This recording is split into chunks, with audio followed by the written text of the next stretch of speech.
New Historicism. The term New Historicism was coined by the American critic Stephen Greenblatt, who was born in 1943. In his book Renaissance Self-Fashioning From More to Shakespeare, written in 1980. New Historicism is a method of literary criticism that emphasizes the history of the text by relating it to the configurations of power, society, or an ideology in a given time. Though there were many critics in the 1970s with the same tendencies, this book challenged conservative critical views about Jacobean theatre and linked the plays much more closely with the political events of their era than previous critics done. Actually, historicism is a theory in which history is seen as a standard of value or a determinant of events. But new historicism is a method based on the parallel reading of literary and non-literary texts, usually of the same historical period. It practices a study in which literary and non-literary texts are given equal weight and constantly inform and interrogate each other. It involves an intensified willingness to read all the textual traces of the past. It has a combined interest on both the textuality of history and the historicity of the texts.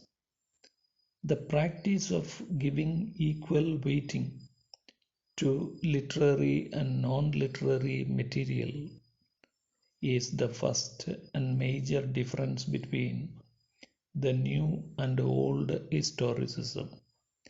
A new historical essay will place the literary text within the frame of non-literary texts. Greenblatt's main innovation was to juxtapose the place of the Renaissance period with the horrifying colonialist policies pursued by all the major European powers of the era.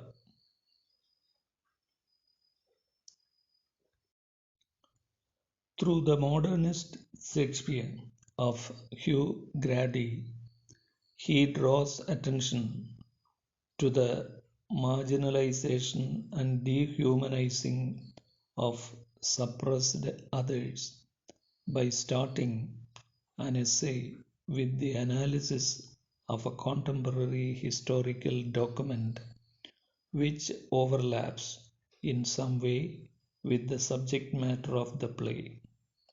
Thus, New Historicism accepts Derrida's deconstructive reading. Whatever is represented in a text is thereby remade. Thus, its aim is not to present the past as it really was, but to present a new reality by resituating it.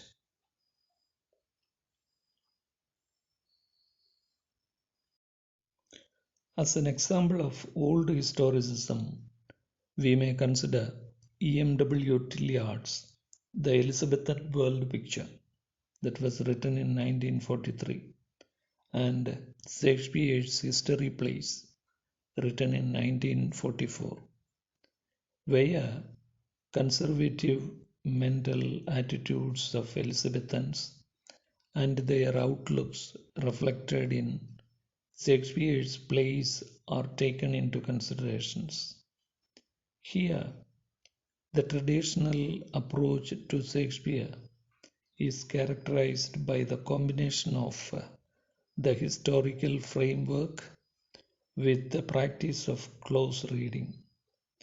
But New Historicism is resolutely anti establishment, always on the side of liberal ideals of personal freedom and accepting and celebrating all forms of difference and deviance.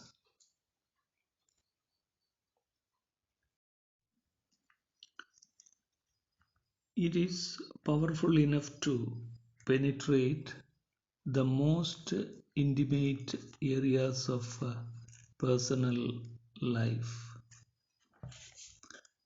New Historicism deals with power struggles with the social system, how it affects people, and also how they rebel against it. The Tempest is the play full of such struggles between Caliban and Prospero. Prospero accuses Caliban of being ungrateful for all that he has taught and given. So he calls him a lying slave.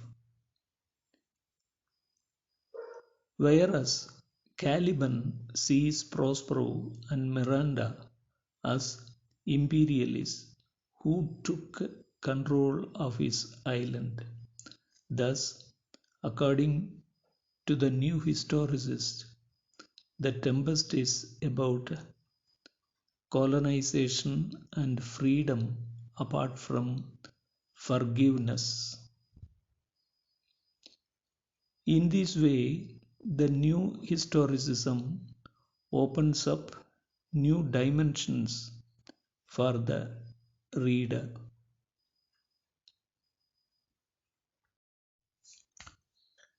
The goal of the new historicist is to comprehend literature through its historical and cultural context while analyzing the cultural and intellectual history portrayed by the literature.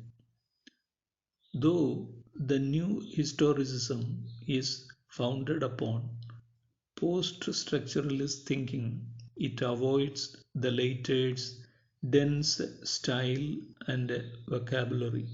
Instead, it presents its data and draws its conclusions. The data is also allowed to be interpreted. The material itself is often distinctive and fascinating. It is totally different from those produced by any other critical approach and immediately gives the reader the feeling that a new territory is being entered.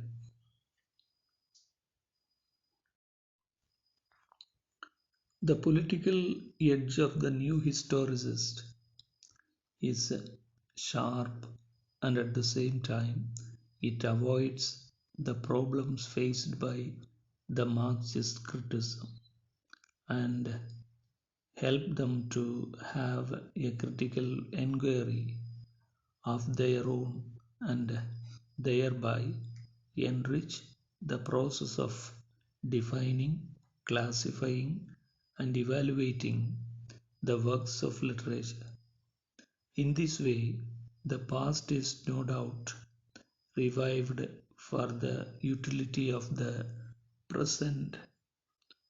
Moreover, cultural materialism is actually one of the major anthropological perspectives for analyzing human societies. But The key difference between New Historicism and cultural materialism is that New Historicism focuses on the oppression in the society that has to be overcome in order to achieve change, whereas cultural materialism focuses on how the change is brought about. Though the methods of New Historicism are not greatly valued or admired by historians, its approach is a way of doing history which has a strong appeal for non historians.